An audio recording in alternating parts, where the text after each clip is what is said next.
அபிவிருத்தி உத்தியோகத்தர் சேவையில் தரம் 3 உள்ள அலுவலர்களுக்கு நடைபெறுகின்ற முதலாவது வினைத்திறமகான் தடைப்பயிற்சி. இரண்டாவது வினாத்தாள் கணக்கீட்டு முறைமைகள் தொடர்பாக கடந்த கால வினாத்தாள்களின் உதவியோடு நடைபெறுகின்ற 2024 ஜூன் மாதத்துக்கான சேலமர்வு தொடரில் இரண்டாவது சேலமர்வில் சந்திக்கிறோம். இன்றைக்கும் 2023ஆம் ஆண்டு நடைபெற்ற அபிவிருத்தி உத்தியோகத்தர் சேவையின் முதலாவது வினைத்திறமகான் தடைப்பயிற்சிக்கான வினாத்தாள் கணக்கீட்டு முறைமைகள் பற்றிய வினாத்தாளில் இருக்கக்கூடிய வினாக்களோடு எங்களுடைய செயலமர்வு அந்த வினாக்களினுடைய துணையோடு நடைபெறும். அதில் இருக்கக்கூடிய விடயங்களை மட்டும் தேடுவது மட்டும் அல்லாமல் அதற்கு மேலதிகமாக அதை அண்டிய விடயங்களையும் பேசுவதாக இருக்கு. நான் நினைக்கிறேன் இதில் இருக்கக்கூடிய முதலாவது, இரண்டாவது, மூன்றாவது, நான்காவது மற்றும் ஐந்தாவது வினாக்கள் அதுக்கு மேலேயும் பார்த்துட்டேன்.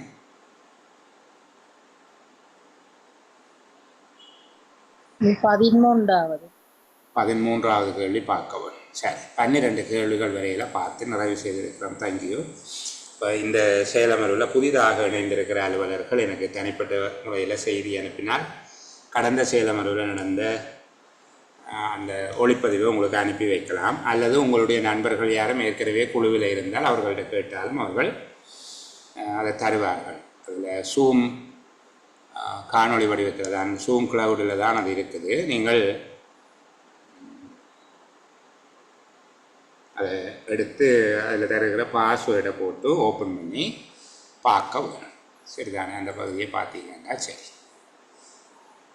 அரசாங்க திணைக்களம் ஒன்றில் காசு கட்டினது பெருவனவுகள் பக்கத்தில் பெருவனவு குறிப்பொன்றை மேற்கொள்ளும் போது உள்ளடக்கப்பட வேண்டிய 3 தகவல்களை குறிப்பிடுக என்று கேட்டிருக்கிறாங்க. அரசாங்க திணைக்களம் ஒன்றினுடைய காசு எட்டினது பெருவனவுகள் பக்கத்தில் பெருவனவு குறிப்பொன்றை மேற்கொள்ளும் போது உள்ளடக்கப்பட வேண்டிய 3 தகவல்கள் எவை என்று கேட்கிறாங்க. யார் விட சொல்ல போகிற பிள்ளைகள்?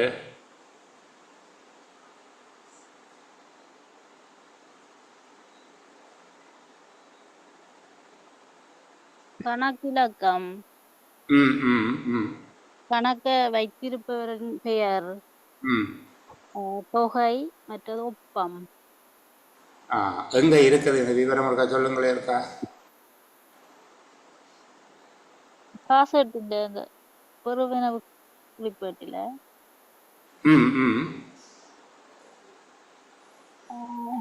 கேட்கறது தாங்க. இல்லை என்னென்றால் இப்போ ஒரு காசு ஒன்றை பெற்றுக்கொள்ளுகிற போது காசு எட்டில் இந்த விடயங்கள் பதிய வேணும் என்று சொல்லி நிதி ஒழுங்கு விதிகளில் எங்கே இருக்குது என்று கேட்டு. அது தெரியாது. ஓகே, நீங்கள் ஒரு அவங்களோட விடையை சொல்லுங்களே. கணக்கிலக்கம், கணக்கு வைத்திருப்பவரின் பெயர், தொகை, அந்த ஒப்பம். அந்த வரவு பக்கம் இருக்கு, செலவு பக்கம் இருக்குல்ல சார்? இது வரவு பக்கம் தானே கேட்குறாங்க. இது செலவு பக்கங்க. பருவன வேண்டா நீங்கள் காசை பெற்றுக்கொள்ளுகிற போது தானே.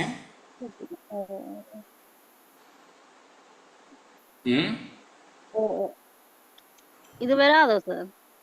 இல்லை, அதோட என்னென்ன சொன்னீங்கன்னு சொல்லுங்களே. இருக்க கணக்கிலக்கம் சொன்னேன் நான். கணக்க வச்சிருக்கிறவன் பெயர், மற்ற தொகை, மற்றது ஒப்பம். சரி, இப்போ இதில் இந்த விடயம் எங்கே இருக்குது என்றால்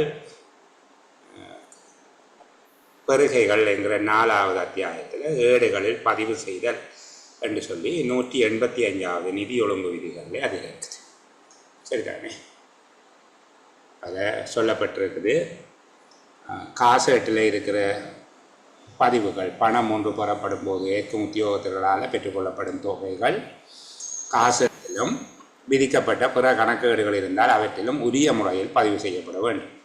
அது வரவு பகுதியில் உள்ள பதிவுகளுக்கு ஏனைய கணக்கு புத்தகங்கள் உள்ள வரவு பதிவுகளுக்கும் பணம், கட்டுறுதி சீட்டுகள் அல்லது பிற ஆவணங்களினால் ஆதாரம் காட்டப்பட வேண்டும். அதாவது பணம், கட்டுறுதி சீட்டினுடைய தொடர் இலக்கம் அங்கே பதிய வேணும். பிஐவி நம்பர் அதை போட வேணும். சரிதானே? அதனுடைய பதிவுகள் பணம் பெற்றுக்கொண்ட ஒழுங்கின் பிரகாரம், காசேட்டில் உள்ள பதிவுகள் பணம் பெற்றுக்கொண்ட ஒழுங்கின் பிரகாரம் தொடர்ச்சியாக இலக்கமிட வேணும். அந்த இலக்கங்களை அந்த ஆவணங்கள்லையும் பதிய வேணும். மூன்றாவது பணம் பெற்றுக்கொள்ளும் திகதி. அப்போ திகதி, தொகை, பணம் செலுத்த என்ன சொல்கிற, பணம் கட்டுறுதிச்சிட்டா பிஐவி என்னன்னு சொல்கிறாங்க தமிழில், பணம் கட்டுறுதிச்சிட்டு தொடர் இலக்கம், சரிதானே, ஆகியவை அந்த இடத்துல பதிவு செய்ய வேணும். இப்போ காசேட்டில் வரவு பக்கத்தில் என்னென்ன விடயங்கள் பதிவு செய்வீங்கள், பெறுகைகள் ஒரு காசு கிடைக்கிற போது என்னென்ன விடயம் அதில் பதிவு செய்வீங்கன்னு தான் கேட்குறாங்க. 3 விடயம் எழுதுனீங்கன்னா போதுமானதாக இருக்குது. இப்போ சிலது நாங்கள் இப்படியான கேள்விகளை தேடி படிக்காமலும் விட்டுடுறது, അങ്ങനെ தூரமாக இருக்கிறது தானே. இப்போ பெறுவனவுகள் பக்கத்தில் பெறுவனவு குறிப்பொன்றை மேற்கொள்ளும் போது உள்ளடக்க வேண்டிய 3 தகவல்கள்: திகதி, பெறப்பட்ட தொகை, பெறப்பட்ட காரணம், மற்றது அதனுடைய பணம் கட்டுறுதி சீட்டு தொடர் இலக்கம், பிஐவி நம்பர் போடணும் ஆகிய விடயங்கள் அதில் 15 எடுத்துக்கொண்டீங்கன்னா சரி. சரிதான். அரச பெறுகை நடவடிக்கைகளில் பல்வேறு நோக்கங்கள் தொடர்பாக ஸ்தாபிக்கப்படுகின்ற 3 குழுக்களினை பெயரிடுக என்று சொல்லியிருக்காங்க. இந்த பெறுகை நடைமுறைகள் தொடர்பில் உண்மையில் நான் பிள்ளைகளுக்கு சொல்லி தர இல்லை. பெறுகை நடைமுறை ஏற்கனவே நாங்கள் 2வது வினத்திர மகாந்தாள பரீட்சையில் உள்ளவர்களுக்கு படிப்பிச்சிருக்கிறோமே தவிர 1வது ஆக்களோடு நாங்கள் அந்த விடயத்தை பேச இல்லை. ஆனால் இதில் அந்த விடயத்தை நான் பிள்ளைகளுக்கு சொல்லித் தருகிறேன். இந்த குழுக்கள் 5 விதமான பெறுகை குழுக்கள் இருக்குது. பெறுகை என்றால் என்னன்றதை முதல்வருக்கா சொல்லட்டுமா நான் உங்களுக்கு? பெறுகை என்கிறது என்ன? இந்த பணம் பெறுகை அல்ல. இங்கே சொல்கிறது நிதி ஒழுங்கு விதி 4வது அத்தியாயத்தில் சொல்லப்படுகிற பெறுகையை அவர்கள் பேச இல்லை. இந்த பெறுகை நடவடிக்கை என்றதை முதல் மேலோட்டமாக ஒருக்கா விளங்கப்படுத்துகிறேன். சும்மா அவ்வளவும் தெரிஞ்சு வச்சுருந்தவன்டா காணும். சரியா? நான் இன்னொரு காணொளி இருக்குது, நான் உங்களுக்கு அதை பகிர்ந்து விடுகிறேன். பெறுகைகள் தொடர்பான அறிமுகம் 2 காணொளி இருக்குது. ஒருக்கா பிள்ளைகள் அது நேரடி வகுப்பு மாதிரி நினைச்சு கொண்டு அதை பார்த்தீங்கன்னா கொஞ்சம் நேரம் மிச்சம் பிடிக்கலாம். சரியா? இப்போதைக்கு இதுக்குரிய விடைகளை சொல்லிக்கொண்டு வாரேன். மற்றது பெறுகைண்டா என்னென்று விளங்கப்படுத்திட்டு அந்த விடைக்கு போகும். ஒரு நிறுவனம் அல்லது ஒரு திணைக்களம் தனக்கு வேண்டிய வேலைகள் என்றால் இப்போ கட்டடம் கட்டுறது, மதில் கட்டுறது, இப்படியான வேலைகள் இருக்குதாங்க, வேலைகள். 2வது சேவைகள் என்றால் சுத்திகரிப்பு சேவை, பாதுகாப்பு சேவை, இப்படியான சேவைகள். செக்யூரிட்டி சர்வீஸ்ன்னு சொல்லுவீங்க, கிளீனிங் சர்வீஸ், செக்யூரிட்டி சர்வீஸ், அது சேவைகள். இப்போ வேலைகள், சேவைகள், நிபுணத்துவ சேவைகள். நிபுணத்துவ சேவை என்றது உங்களோட தேவையை சொல்லணும், அவர் தான் உங்களுக்கு என்ன வேணும் என்று சொல்லுவேன். இப்போ டாக்டர்கிட்ட போயிட்டு நீங்கள் என்னென்ன டெஸ்டிங் உங்களுக்கு செய்யணும், என்னென்ன ஸ்கேனிங் செய்யணும் எல்லாம் நீங்கள் சொல்கிறே தர. நீங்கள் போயிட்டு உங்களுக்கு என்னென்ன விதமான பிரச்சனை இருக்கணும் மட்டும் சொல்லுவீங்க. அவருக்கு தான் தெரியும் உங்களுக்கு என்ன செய்ய வேணும். அந்த மாதிரியான விடயங்களை தான் நிபுணத்துவ சேவைகள் என்று சொல்கிறோம். நிபுணத்துவ சேவைகள் அல்லது ஆலோசனை சேவை என்று சொல்லுவேன்.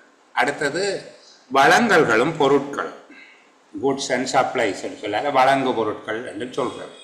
வழங்கல்கள் என்றால் சப்ளைஸ், இப்போ நீர், மின்சாரம் போன்றவையெல்லாம் வழங்கல்கள் என்பதுக்குள்ளவர். அதே போல் பொருட்கள், இப்போ எழுது பொருட்கள், காகிதாதிகள், பேனா, பென்சில், என்ன இதெல்லாம் பொருட்களுக்குள்ளவர்.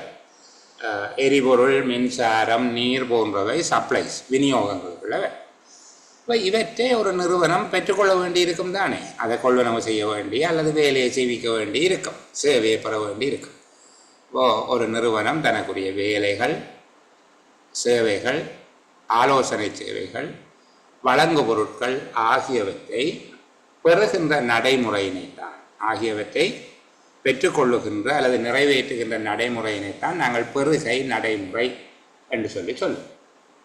இப்போ ஒரு வேலையை செய்விக்கிறதுக்கு அல்லது ஒரு சேவையை பெறுவதற்கு அல்லது பொருட்களை கொள்வனவு செய்வதற்கு எவ்வாறான நடைமுறைகள் பின்பற்றப்பட வேண்டும் என்பது தொடர்பில் பேசுகிறபடியென்றால் பெறுகை நடைமுறை, ப்ரொக்யூமெண்ட் ப்ரொசீஜர்னு சொல்கிறது. இதில் ப்ரொக்யூமெண்ட் கமிட்டி 5 விதமான கமிட்டி இருக்குது. சரிதானே? ஒன்று, அமைச்சரவையினால் நியமிக்கப்பட்ட பெருகை குழு. நீங்கள் அதை எழுதி வச்சிருக்கிறது நல்லது. அமைச்சரவையினால் நியமிக்கப்பட்ட பெருகை குழு. இரண்டாவது, அமைச்சு பெருகை குழு. இது அமைச்சினால் நியமிக்கப்படுவது. முதலாவது அமைச்சரவையினால் நியமிக்கப்படுகிறது. இரண்டாவது அமைச்சு பெருகை குழு. மூன்றாவது திணைக்கள பெருகை குழு. மூன்றாவது திணைக்கள பெருகை குழு. நான்காவது கருத்திட்ட பெருகை குழு. கருத்திட்ட பெருகை குழு. ஐந்தாவது பிராந்திய பெருகை குழு. பிராந்திய பெருகை குழு. இதை கொஞ்சம் நீங்கள் விளங்குற மாதிரி ஒருக்கா சொல்லுகிறேன்.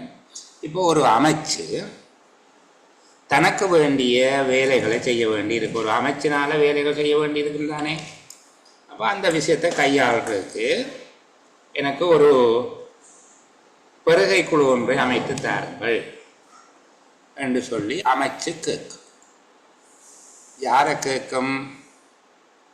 அமைச்சரவையில் கேட்கும். சரிதானே?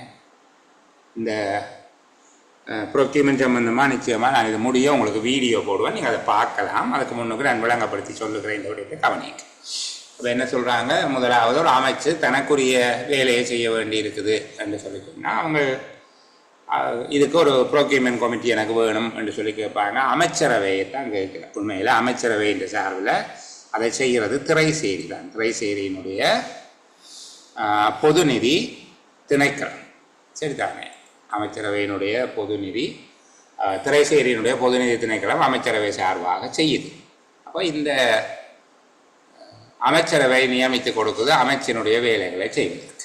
அப்போ அதனால் அது அமைச்சரவையால் நியமிக்கப்பட்ட பெருகை குழு என்று சொல்கிறோம்.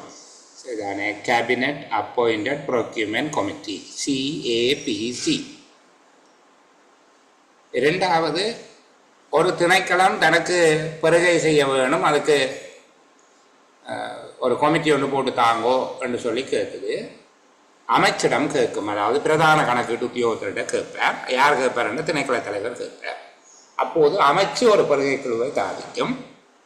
அதனால் அது அமைச்சு பெருகை குழு. அமைச்சு பெருகை குழு யாருடைய பெருகை நடவடிக்கையை கையாள போகுது? திணைக்களத்தினுடைய பெருகை நடவடிக்கை.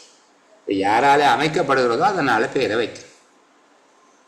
மூன்றாவதும் ஒரு திணைக்களத்தினுடைய பெருகையைத்தான் கையாள போகுதான். அதன் தொகை குறைவாக இருக்கிற போது அதுக்கு திணைக்கள பெருகை குழு என்று பேர். சரிதானே? திணைக்கள பெருகை குழு. ரெண்டாவது அமைச்சு பெருகை குழு மினிஸ்ட்ரி ப்ரொக்யூமெண்ட் கமிட்டி, MPC. மூன்றாவது திணைக்கள பெருகை குழு டிபார்ட்மெண்டல் ப்ரொக்யூமெண்ட் கமிட்டி, DPC. அடுத்தது கருத்திட்ட பெருகை குழு. இது கருத்திட்ட பணிப்பாளர் கேட்பார். அல்லது ஒரு திணைக்களத்துக்கு கீழே கருத்திட்டம் நடக்குதுன்னா திணைக்கள தலைவரே கேட்பார், எனக்கு ஒரு கமிட்டி வேணும்னு சொல்லி. அப்போதும் அந்த கமிட்டி அமைத்து கொடுக்கப்படும். அதை நாங்கள் சொல்றது project procurement committee, PPC. Project procurement committee, கருத்திட்ட பெருகை குழு. அடுத்தது பிரதேச செயலகங்கள் போன்ற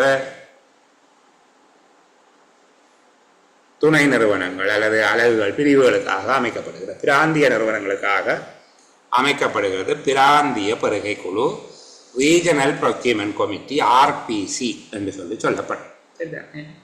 நான் அந்த இரண்டாவது பிரிவு ஆக்களுக்கு செய்த வீடியோவை ஒரு தடவை உங்களுக்கு பகிர்ந்திருக்கிறேன். இருந்தாலும் புதியவர்கள் இருக்கிறீங்க, கனவேர் அதை மறந்துருப்பீங்க. நான் நிச்சயமாக தாரேன். இது முடிய இன்றைக்கு மறக்காமல் பார்க்க வேணும். நாளை லீவு தானே, நாளை வகுப்பில் என்னுடைய நாளைக்கு அதை பார்த்து முடிச்சு. சரி.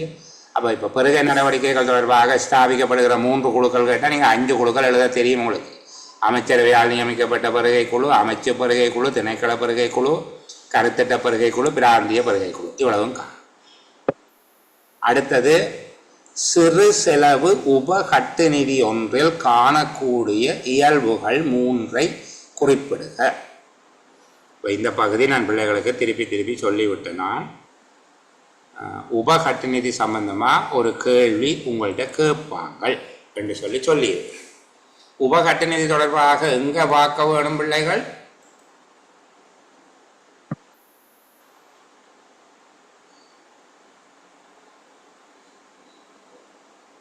யார் எனக்கு சொல்லக்கூடிய ஆக்கள் உபகட்ட நிதி தொடர்பாக எங்க பார்க்க வேணும் என்று சொல்லி?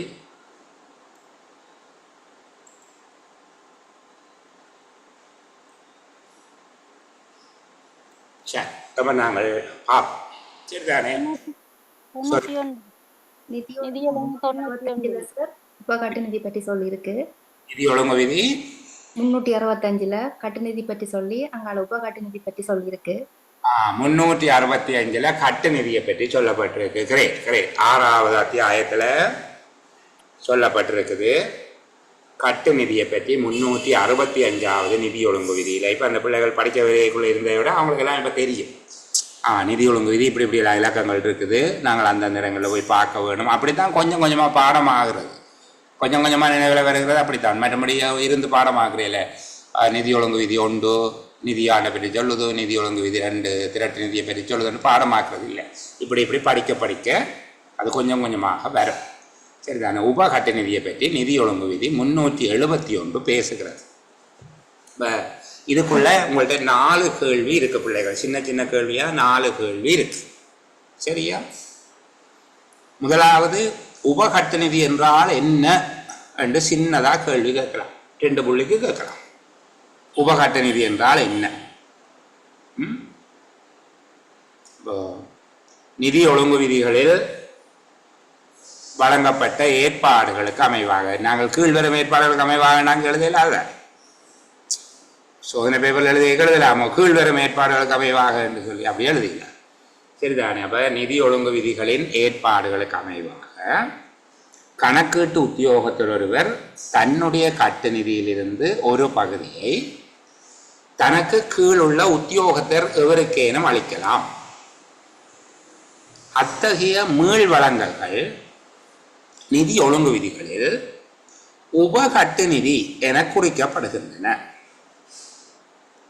கணக்கீட்டு உத்தியோகத்தரை தவிர திரைசேரியினால் வேறு உத்தியோகத்தர்களுக்கு வழங்கப்படுகின்ற கட்டு நிதியின் பகுதியினை இன்னொருவருக்கு, சரிதானே, இன்னொருவருக்கு திரைசேரியின் அதிகாரமில்லாமல் வழங்க முடியாது.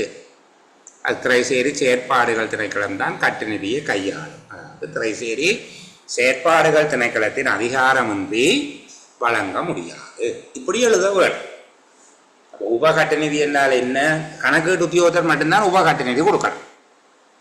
கணக்கீட்டு உத்தியோகத்தரை தவிர திரைசேரி வேற யாரும் உத்தியோகத்திற்கு கட்டு நிதி கொடுத்தால் அவர் அதில் இருந்து உபகட்டு நிதி கொடுக்க முடியாது. திரைசேரி செயற்பாடு திணைக்களத்தினால் அதிகாரம் அளிக்கப்படாமல் அவர் கட்டு நிதியின் பகுதி எதையும் இன்னொருவருக்கு வழங்க முடியாது. சரியா? அப்ப இவ்வளவையும் நாங்கள் சொல்றோம். கீழ்வரும் ஏற்பாடுகளுக்கு அமைவாக என்று எழுதுறதோ, நிதி ஒழுங்கு விதிகளின் ஏற்பாடுகளுக்கு அமைவாக, அல்லது நிதி ஒழுங்கு விதி 371 என்று எழுதினா இன்னும் தரம். சரியா? நிதி ஒழுங்கு விதி 371 ஏற்பாடுகளுக்கு அமைவாக கணக்கீட்டு உத்தியோகத்தர் ஒருவர் தம்முடைய கட்டு நிதியிலிருந்து ஒரு பகுதியை தமக்கு கீழுள்ள உத்தியோகத்தர் எவருக்கேனும் அளிக்கலாம். அத்தகைய மீள் வழங்கல்கள் நிதி ஒழுங்கு விதிகளில் உபகட்டு நிதி என குறிப்பிடப்படுகின்றன. எனினும் கணக்கீட்டு உத்தியோகத்தரை தவிர திரைசேரியால் வேறொரு உத்தியோகத்தருக்கு வழங்கப்பட்ட கட்டு நிதியின் பகுதி எதனையும் இன்னொருவருக்கு திரைசேரி செயற்பாடுகள் திணைக்களத்தின் அதிகாரமின்றி வழங்கல் ஆகாது. முடிஞ்சு. அடுத்தது, உபகட்டு நிதியின் வகைகள் என்று கேட்பார்கள். உபகட்டு நிதியினுடைய வகைகள் என்று கேட்பாங்க. அப்படி நேர கேட்காமல் இதில் இருக்கிற மாதிரி கேட்டுவிட்டால், கணக்கீட்டு உத்தியோகத்தர் ஒருவரால் எந்த நோக்கங்களுக்காக உபகட்டு நிதி வழங்கப்படலாம்? ஐயோ, நாங்கள் நோக்கங்கள் படிக்கலையே என்று யோசிக்க தேவையில்லை. அது உபகட்டு நிதியினுடைய வகைகளைத்தான் அப்படி கேட்பினோம். சில வேளைகளில் அவர் உபகட்டு நிதியின் வகைகளை வேண்டும் கேட்கலாம். சரிதானே? அப்போ விளக்கம் எழுத தேவையில்லை. நீங்கள் உபகட்டு நிதியின் வகைகள் என்று சொல்லித்தான் கேட்டிருக்காங்க. நீங்கள் சில்லறை செலவுக்கான உபகட்டு நிதி அல்லது சில்லறை பண உபகட்டு நிதி இரண்டாவது நிமித்த உபகட்ட நிதி, மூன்றாவது தொடர்ச்சியான உபகட்ட நிதி. இப்படி எழுதணும். இப்ப இரண்டாவது கேள்வி விளங்கிட்டார். கணக்கீட்டு உத்தியோகத்தர் ஒருவரால் என் நோக்கங்களுக்காக உபகட்ட நிதி வழங்கப்படலாம் என்று கேட்கலாம், அல்லது கணக்கீட்டு உத்தியோகத்தர் ஒருவரால் வழங்கப்படுகின்ற உபகட்ட நிதியின் வகைகள் எவை என்று கேட்கலாம். திரும்பவும் சொல்லுகிறேன், நோக்கங்கள் என்று கேட்டால் நீங்கள் குழப்பமடைய தேவையில்லை. அது இந்த 3 வகையை தான் கேட்கிறேன். சில்லறை செலவுக்கான உபகட்ட நிதி, நிமித்த உபகட்ட நிதி, தொடர்ச்சியான உபகட்ட நிதி. அடுத்த கேள்வி கவனிங்க. இந்த ஒவ்வொன்றையும் தனியாக உங்கள்கிட்ட கேட்கலாம். ஒவ்வொன்றுக்குள்ளேயும் ஆக குறைஞ்சது 3 பண்புகள் இருக்குது. 3 விதமான இயல்புகள், 3 பாயிண்ட்ஸ் இருக்கும் ஒவ்வொன்றுக்குள்ளே. சரிதானே? இப்ப பாருங்க, சில்லறை பண உபகட்ட நிதி அல்லது சில்லறை செலவுக்கான உபகட்ட நிதி. சில்லறை செலவுக்கான உபகட்ட நிதி என்று கேட்கப்படுகிறீங்க. எப்படி விடையளிக்க போறீங்கள்? இது நாளாந்தம் சில்லறை செலவுகளை மேற்கொள்வதற்காக வழங்கப்படுகிறது. ஒரு விடயம் வந்துட்டு, இது நாளாந்த சில்லறை செலவுகளை மேற்கொள்வதற்காக வழங்கப்படுகிறது. இரண்டாவது, பதவிநிலை உத்தியோகத்தருடைய நேரடி மேற்பார்வையின் கீழே சேவையாற்றுகிற எந்த ஒரு உத்தியோகத்தருக்கும் ஆகக்கூடிய தொகையாக ரூபாய் 25,000 வரை சில்லறை பண உபகட்ட நிதியாக கணக்கீட்டு உத்தியோகத்தர் வழங்க முடியும். இரண்டாவது, அந்த காசை கொடுக்கிறவர் ஒரு பதவிநிலை உத்தியோகத்தருடைய கொண்ட்ரோல்ல இருக்கிற உத்தியோகத்தராக இருந்தால் சரி, பதவிநிலை உத்தியோகத்தர்கிட்ட கொடுக்க தேவையில்லை. பதவிநிலை உத்தியோகத்தரின் நேரடி மேற்பார்வையின் கீழ் சேவையாற்றுகிற எந்த ஒரு உத்தியோகத்தரிடமும் ஆகக்கூடியது 25,000 ரூபாய் வரையில் கணக்கீட்டு உத்தியோகத்தர் சில்லறை பண உபகட்ட நிதி அல்ல சில்லறை காசு உபகட்ட நிதியை வழங்கலாம். மூன்றாவது பாயிண்ட் என்ன? இந்த சில்லறை செலவுக்கான உபகட்ட நிதியிலிருந்து மேற்கொள்ளக்கூடிய ஒரு கொடுப்பனவின் ஆகக்கூடிய பருமன் 5,000 ரூபாய். ஒரு பொருளை வாங்குறேன்டா 5,000 ரூபாவுக்குள்ள இருந்தா இந்த பெட்டி கேஸ்ல இருந்து வாங்கலாம். சரிதானே? 5,000 ரூபாய் தான் மேக்சிமம் இதுல இருந்து செலவு செய்யக்கூடியது. இது சம்பந்தமா உங்களுக்கு தெரிஞ்சிருக்கணும். அந்த பெட்டி கேஸ் வச்சிருக்கிறவர் அதுக்குரிய பில்ல வவுச்சர் போட்டு கொடுக்க அதுக்குரிய தொகையை அவருக்கு திரும்ப கொடுப்பார்கள். அவர்கிட்ட எப்பவுமே காசும் பில்லுமா சேர்த்து 25,000 ரூபாய் இருந்தால் சரி. சரி, ஆகக்குள்ள 25,000 கட்டாயம் பெட்டி காசு 25,000 தான் கொடுக்க வேணுமென்று இல்லை. ஆகக்கூடியது 25,000 கொடுக்க. 3 விஷயம். ஒன்று, இது நாளாந்த சில்லறை செலவுகளை மேற்கொள்வதற்காக வழங்கப்படுகிறது. இரண்டாவது, ஒரு உத்தியோகத்தருக்கு, ஒரு பதவியுள்ள உத்தியோகத்தரின் மேற்பார்வையின் கீழ் கடமையாற்றுகிற ஒரு உத்தியோகத்தருக்கு ஆகக்கூடியது 25,000 ரூபாய் சில்லறை பண உபகட்ட நிதியாக கணக்கீட்டு உத்தியோகத்தர் வழங்கலாம்.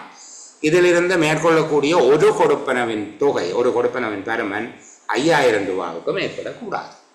இதைத்தான் உங்கள்கிட்ட கேள்வியாக கேட்டு. என்ன கேள்வியாக கேட்டவர்? சிறு செலவு உபகட்ட நிதி. அங்கே 2 பேர் சொல்லி கிடக்குது, சில்லறை செலவுக்கான உபகட்ட நிதி. பிறகு அங்கே எக்ஸாம் கொள்ள சூப்பர்வைசரை கூப்பிட்டு, இங்கே வாங்க சார், இந்த சில்லறை செலவுக்கான உபகட்ட நிதியும் சிறு செலவுக்கான உபகட்ட நிதியும் ஒன்றோ வேறையோ ரெண்டு. அவர் பாவம், அவர் வேறு தமிழ் படிக்கிற வாத்தியாராக இருப்பார். அவர் எக்ஸாம் டியூட்டிக்கு வந்தவர். அது 2ம் வேறு தானே என்ன சொல்லிட்டு போயிடுவார். சொன்னேன் எனக்கு தெரியாதுன்னு சொன்னால் பரவாயில்ல, நீங்கள் ஒரு தடவை அங்கே கேட்கக்கூடாது. உங்களுக்கு தெரியும் தானே 3 உபகட்ட நிதி இருக்குது, அதை விட வேற இருக்காது. அப்போ இது சில்லறை பணத்தை தான் சொல்கிறான் என்று நினைச்சு போட்டு எழுத வேண்டியதான். சரி, என்னடா மொழிபெயர்ப்புகளில் காலங்காலமாக இந்த பிரச்சனை இருக்குது. கொஞ்சம் தத்துணிவுள்ள பிள்ளைகள் உங்களை பற்றி நீங்களே உயர்வாக மதித்து இருக்கிறார்கள் வேணும்னா அந்த எக்ஸாம்பிள் சூப்பர்வைசர்கிட்ட கூப்பிட்டு இதனுடைய ஆங்கில மொழிபெயர்ப்பை தாருங்கள் என்று கேட்கலாம். எல்லா பரீட்சை மண்டபங்கள்லையும் அது வழங்கப்படும்.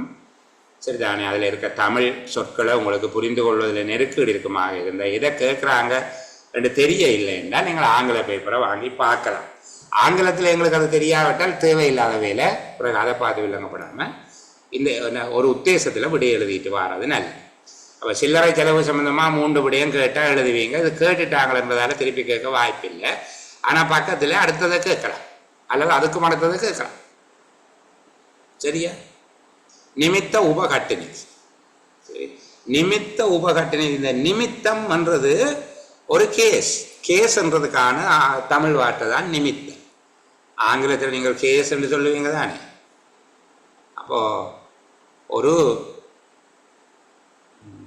ஒரு விடயத்துக்காக சப்ஜெக்ட் இல்லையா, ஒரு சப்ஜெக்ட் இல்லை, ஒரு கேஸ்.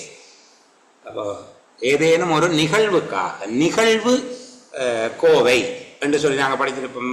இதில் ஏஆரில் படிக்க நிகழ்வு கோவை, நிமித்த கோவை, சரிதானே. இது கேஸ் ஃபைல் என்று படி, அதே போல தான் இது கேஸ். அப்போ நிமித்த உபகட்ட நிதி என்பது ஏதேனும் ஒரு நிகழ்வினை கருதுவதாக, ஏதேனும் ஒரு விசேட சந்தர்ப்பம், சரிதானே. இப்போ ஏதேனும் ஒரு நிகழ்வு அல்லது ஏதேனும் ஒரு விழா போன்றவை, கலாச்சார விழா, சிறுவர் தினம், முதியோர் தினம், இந்த மாதிரியா ஏதேனும் விசேட சந்தர்ப்பம் ஒன்றுக்காக பதவி நிலை உத்தியோகத்திற்கு மாத்திரம் ஒரு தடவையில் நிமித்த உபகட்ட நிதியாக ரூபாய் 1,00,000 வரை கட்டு நிதி ஒன்றை கணக்கீட்டு உத்தியோகத்தர் வழங்கலாம். அப்போ இது முதலாவது விடை. ஏதேனும் விசேட சந்தர்ப்பம் ஒன்றுக்காக பதவி நிலை உத்தியோகத்தர்களுக்கு மாத்திரம் ஒரு தடவையில் நிமித்த உபகட்டு நிதியாக 1,00,000 ரூபாய் வரை கட்டு நிதியை கொடுக்கலாம். கணக்கீடு உத்தியோகத்தர் கொடுக்கலாம். 1,00,000 ரூபாய் தான் கொடுக்க வேணும் வேண்டிய இல்லை, ஆக கூடிய தொகை 1,00,000, அவ்வளவு.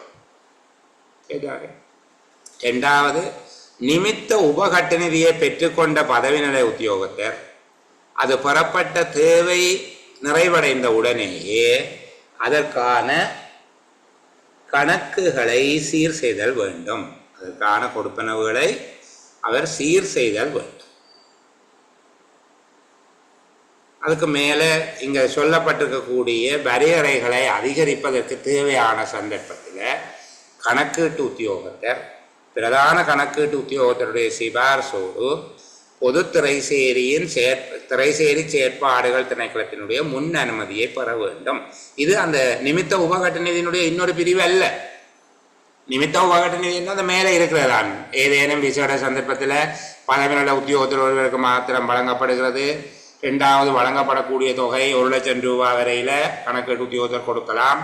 மூன்றாவது, நிமித்த உபகட்ட நிதியை பெற்றுக்கொண்ட பதவி நிலை உத்தியோகத்தர் அது வழங்கப்பட்ட தேவை நிறைவடைந்தவுடன் அதனை தீர்க்க வேண்டும்னா அதுக்குரிய செலவு சிட்டைகள் வவுச்சர்களை கொடுத்து மிச்ச காசு இருந்தால் அதை கொடுத்து டிபாசிட் பண்ணி போட வேண்டும். இங்கே சொல்லப்பட்டிருக்கிறது என்னென்றால், கேள்வி எப்படி கேட்கலாம், சில்லறை பண உபகட்ட நிதி, நிமித்த உபகட்ட நிதி ஆகியவற்றின் எல்லைகளை அதிகரிக்க வேண்டுமாக இருந்தால் 1,00,000 ரூபாய்க்கு மேலே நிமித்த உபகட்ட நிதி கொடுக்க வேணும், 25,000க்கு மேலே சில்லறை பண உபகட்ட நிதி கொடுக்க வேணும் என்று சொல்லி கருதினால் இந்த எல்லைகளை அதிகரிக்கிறதுக்கு கணக்கீட்டு உத்தியோகத்தர் எவ்வாறு நடவடிக்கை மேற்கொள்ள வேண்டும், அதான் அடுத்த விடயமாக சொல்லப்பட்டது. இந்த எல்லைகள், சில்லறை பண உபகட்ட நிதியினுடைய எல்லை, அதுபோல நிமித்த உபகட்ட நிதியுடைய எல்லையை அதிகரிக்க வேண்டுமாக இருந்தால் கணக்கீட்டு உத்தியோகத்தர் எவ்வாறு நடவடிக்கை மேற்கொள்ள வேண்டும்.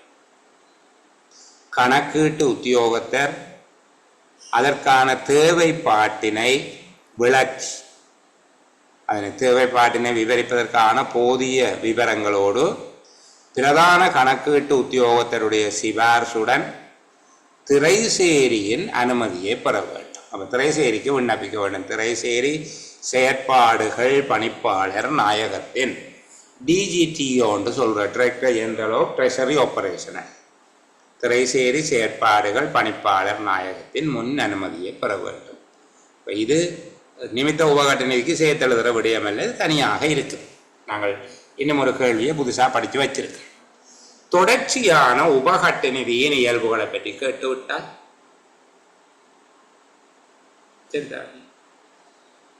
உப அலுவலகம் ஒன்று அதன் கொடுப்பனவுகளை மேற்கொள்வதற்காக வழங்கப்படுகின்ற கட்டு நிதி. கணக்கீட்டு உத்தியோகத்தினால உப அலுவலகம் ஒன்றுக்கு அதன் கொடுப்பனவுகள் அனைத்தையும் மேற்கொள்வதற்காக வழங்கப்படுகிற கட்டு நிதி தொடர்ச்சியான உபகட்டு நிதி என குறிப்பிடப்படுகிறது. விளங்குதா? உப அலுவலகம் ஒன்று அதன் கொடுப்பனவுகள் அனைத்தையும் மேற்கொள்வதற்காக கணக்கீட்டு உத்தியோகத்தினால் வழங்கப்படுகிற கட்டு நிதி தொடர்ச்சியான உபகட்டு நிதி என அழைக்கப்படுகிறது. இரண்டாவது, இவ்வாறான கட்டு நிதிகள் இயலுமான எல்லா வேளைகளிலும் உப அலுவலகத்தின் உத்தியோகபூர்வ வங்கி கணக்கில் வைப்பு செய்யப்பட வேண்டும். தொடர்ச்சியான உபகட்ட நிதி இயலுமான எல்லா சந்தர்ப்பங்களிலும் உப அலுவலகத்தின் உத்தியோகபூர்வ வங்கி கணக்குக்கு வழங்கப்பட வேண்டும். இவ்வாறு தொடர்ச்சியான உபகட்ட நிதி வழங்குகின்ற நடைமுறை பொதுத்துறை சேரி செயற்பாடுகள் பணிப்பாளர் நாயகம் அங்கீகரிக்க வேண்டும். இவ்வாறு தொடர்ச்சியான உபகட்ட நிதியை வழங்குவதற்கான செயல்முறையினை திரைசேரி செயற்பாடுகள் பணிப்பாளர் நாயகம் அங்கீகரிக்க வேண்டும். இதற்கான விண்ணப்பம் கணக்கீட்டு உத்தியோகத்தர் பிரதான கணக்கீட்டு உத்தியோகத்தருக்கூடாக திரைசேரிக்கு சமர்ப்பிக்க வேண்டும். இவ்வளவு சொன்னால் காணும் தொடர்ச்சியான உபகட்ட நிதி. இப்போ இதுக்குள்ள பிள்ளைகளுக்கு இப்போ ஒரு 5 கேள்வி படிச்சுட்டேன். உபகட்ட நிதி என்றால் என்ன? உபகட்ட நிதி வழங்கப்படுகிற நோக்கங்கள் என்ன? மூன்றாவது சில்லறைப்பண கட்டுநிதி, சில்லறைப்பண உபகட்ட நிதி அல்லது சிறு செலவுக்கான உபகட்ட நிதி என்றால் என்ன? 4வது நிமித்த உபகட்ட நிதியினுடைய இயல்புகள் என்ன? 5வது சில்லறைப்பண கட்டுநிதி அல்லது நிமித்த உபகட்ட நிதியின் எல்லைகளை அதிகரிக்க கணக்கீட்டு உத்தியோகத்தர் எவ்வாறு நடவடிக்கைகள் மேற்கொள்ளலாம்? 6வது தொடர்ச்சியான உபகட்ட நிதி என்றால் என்ன என்று படித்தாச்சு. இனி பிழைக்க விடக்கூடாது. கேள்வி வந்தால் அப்படியே முழு புள்ளியும் எடுக்கிற மாதிரியாக நீங்கள் விடையை கொடுக்க போறீங்க. சரியா? சரி. அடுத்தது அரச வரவு செலவு திட்ட மதிப்பீடுகளில் குறிப்பிடப்படுகின்ற செலவின விவரம் ஒன்றில் உள்ளடக்கப்படுகின்ற பிரதான அலகுகள் 4 பெயரிடுக. அரச வரவு செலவு திட்ட மதிப்பீடுகளில் குறிப்பிடப்படுகின்ற செலவின விவரம் ஒன்றில் உள்ளடக்கப்படுகின்ற பிரதான அலகுகள் 4 சொல்லுங்கோ என்று கேட்கிறேன். எனக்கு யார் சொல்ல போறது? அந்த பிள்ளைகள்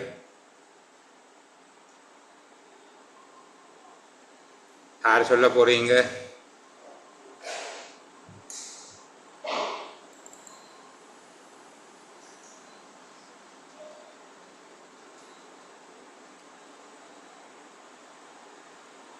கேள்வி விளங்குது தானே? அரசாங்க வரவு செலவு திட்ட மதிப்பீடுகளில் குறிப்பிடப்படுகின்ற செலவின விவரம் ஒன்றில் உள்ளடக்கப்படுகின்ற பிரதான அலகுகள் 4.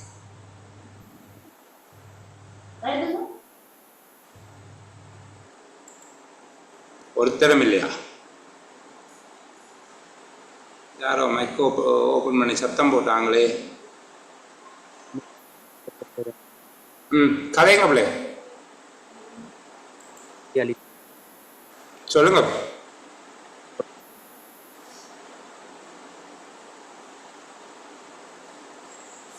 எங்க இருக்குது இதை பற்றி எங்க பார்த்து நாங்கள் 135 பார்த்துட்டாங்களா? சொல்லுங்க என்னென்னு சொல்லுங்களே.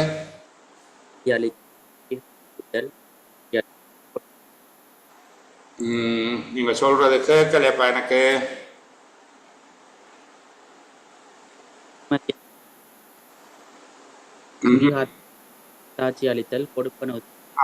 அனுமதி அளித்தல், அங்கீகாரம் அளித்தல், சான்றுபடுத்தல், அத்தாட்சிப்படுத்தல், கொடுப்பனவு செய்தல் என்று சொல்லுகிறார். அது சரியா? அந்த விட மற்ற பிள்ளைகள் சரியா? ஆண்டு மதிப்பீடுகளில் செலவுகள் சமர்ப்பிக்கப்படுகிற போது அதில் கொடுக்கப்படுகிற பிரதானமான விடயங்களவை என்று சொல்லி கேட்டுக்கிறாங்க. சரியா? கேள்வியை பாருக்க திருப்பி. அரச வரவு செலவு திட்ட மதிப்பீடுகளில் குறிப்பிடப்படுகிற செலவின விவரம் ஒன்றில் உள்ளடக்கப்படுகின்ற பிரதான அலகுகள் 4. அதாவது வரவு செலவு திட்ட வகுப்பீட்டு அலகுகளை கேட்குறாங்க. வரவு செலவு திட்ட மதிப்பீடுகளில் செலவின விவரம் ஒன்று உள்ளடக்கப்படுகிற போது அந்த செலவினம் எவ்வாறு காட்டப்பட வேண்டும் என்றால், முதலாவது அது தலைப்பு என்று காட்டப்பட வேண்டும். நிதி ஒழுங்கு விதி 8 இது சொல்லப்பட்டிருக்கு.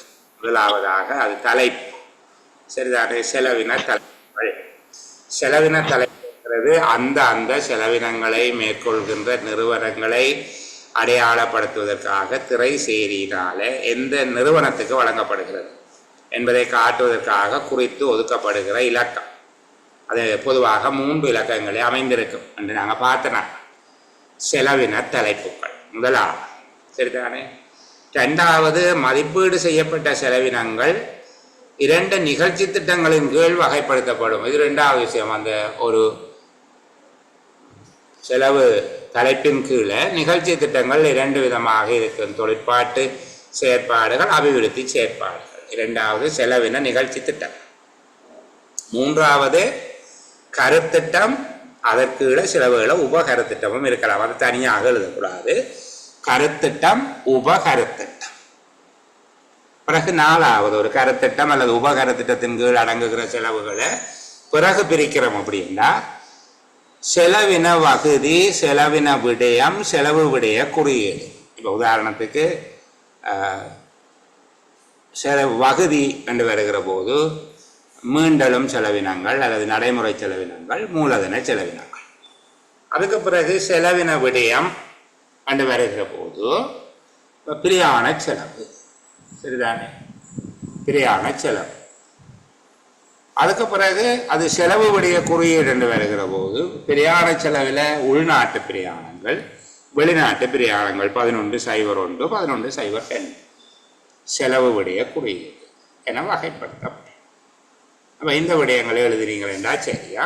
கருத்திட்டம் ஒன்றில் அல்லது செலவு இனம் ஒன்றில் காட்டப்படுகிற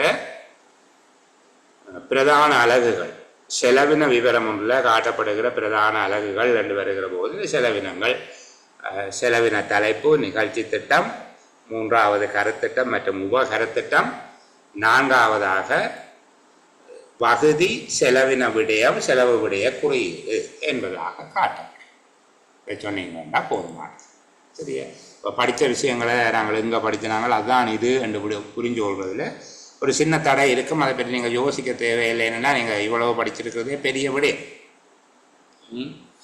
அடுத்தது, வருடாந்த வரவு செலவு திட்டம் மதிப்பீடுகளை தயாரிக்கும் போது முற்பண கணக்குகள் நடவடிக்கைகள் தொடர்பாக விதிக்கப்படுகின்ற 4 எல்லைகளை குறிப்பிடுக என்று கேட்டு. வருடாந்த வரவு செலவு திட்ட மதிப்பீடுகளை தயாரிக்கும் போது முற்பண கணக்குகளுக்காக 4 எல்லைகள் கொடுக்கப்படும். அப்போ இந்த இடத்துல வச்சுக்கொண்டு கொஞ்சம் முற்பணங்களை பற்றி நீங்கள் தெரிஞ்சு வச்சு கொள்ளுகிறது நல்லது. என்ன முற்பணங்கள் என்றால் என்ன பிள்ளைகள்? முற்பண கணக்கு முயற்சிகள் அல்லது முற்பணங்கள் என்றால் என்ன?